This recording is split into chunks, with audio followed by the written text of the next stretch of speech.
Assalamualaikum warahmatullahi wabarakatuh. Alhamdulillahi rabbil alamin. Alhamdulillahilladzi ja'ala ramadana syahra siyam walladzi unzila bihil qur'an hudan linnasi wa bayyinatin minal huda wal furqan. Asyhadu an la ilaha illallah wahdahu la syarikalah wa asyhadu anna Muhammadan abduhu wa rasulullah nabiyya ba'dah. Allahumma salli wa sallim wa barik ala Rasulillah Muhammad ibn Abdillah wa ala alihi wa ashabihi wa man tabi'ahu bi ihsanin ila yaumil qiyamah.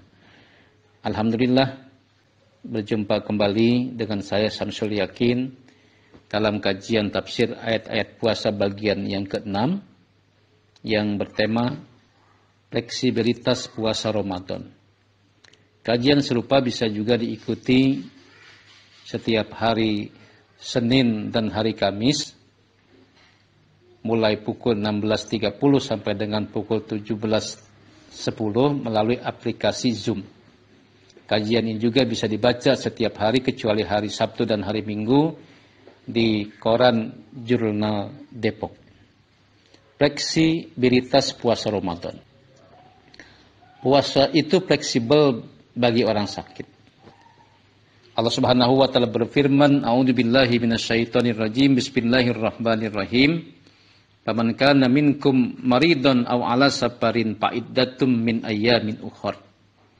Maka barang siapa di antara kamu ada yang sakit atau dalam perjalanan lalu ia berbuka, maka wajiblah baginya berpuasa sebanyak hari yang ditinggalkan itu pada hari-hari yang lain.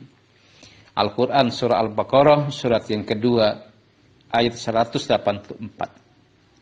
Jadi seperti yang diungkap Syekh Nawawi Banten dalam kitab Kasifatus Saja, puasa tidak wajib bagi orang yang sakit.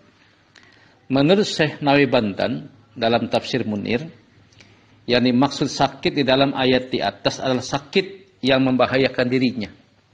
Kendati terjadinya di tengah hari, maka ia boleh berbuka. Secara tegas batasan sakit ini, kata Profesor Dr. Wahbah Az-Zuhaili dalam Al-Fiqhu Al-Islami wa Adillatu, adalah sakit yang dikhawatirkan seseorang akan mati kalau tetap puasa.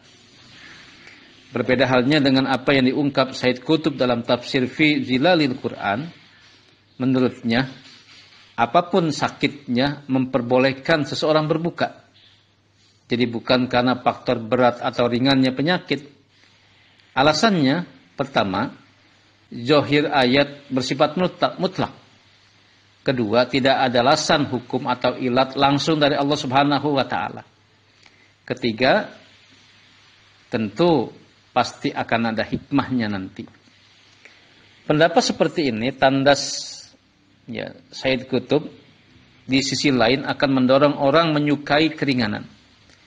Alasan inilah yang membuat sejumlah ulama fikih menetapkan aturan ketat dan bersyarat. Menurutnya agama Islam tidak perlu menggiring manusia dengan rantai untuk menuju kepada ketaatan. Sebab memperketat hukum ibadah akan mempersulit pelaksanaannya. Memang penyakit itu, menurut Ahmad Mustafa Al-Maraghi dalam tafsir Al-Maraghi, terbagi dua. Pertama, penyakit yang apabila dibawa puasa sama sekali tidak mengganggu dan tidak membuat seseorang jadi lebih parah.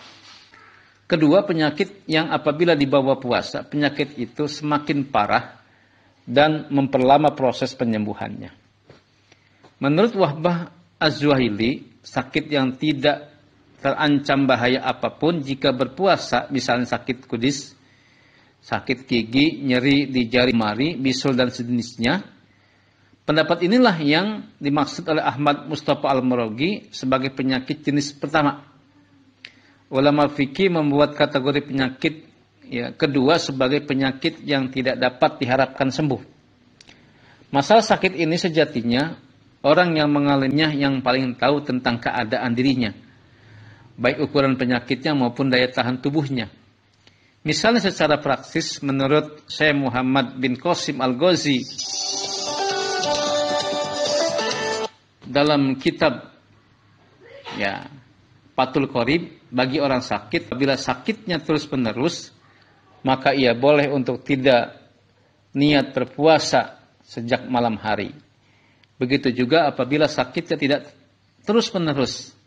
Ya, lanjut Syekh Al-Ghazi misalnya dengan demam dalam satu waktu dan sembuh pada waktu lainnya. Namun pada saat akan berpuasa, yakni pada waktu sahur misalnya, demamnya kambuh. Maka orang seperti ini dibolehkan untuk tidak niat berpuasa pada malam harinya. Ya, kalau kedua kondisi tersebut tidak dialami, yakni sakit terus-menerus dan sembuh namun sakit pada saat pelaksanaannya, maka menurut Syekh Al-Ghazi, seseorang wajib untuk niat di malam harinya. Niat itu sendiri menurut Syekh Salim bin Sumer dalam kitabnya Safinatun Najah berbeda dengan lafaz niat. Niat tempatnya di hati dan melafazkan niat itu sunnah saja hukumnya. Namun di luar itu semua, kewajiban berpuasa bukanlah dimaksudkan untuk membuat susah kita semua.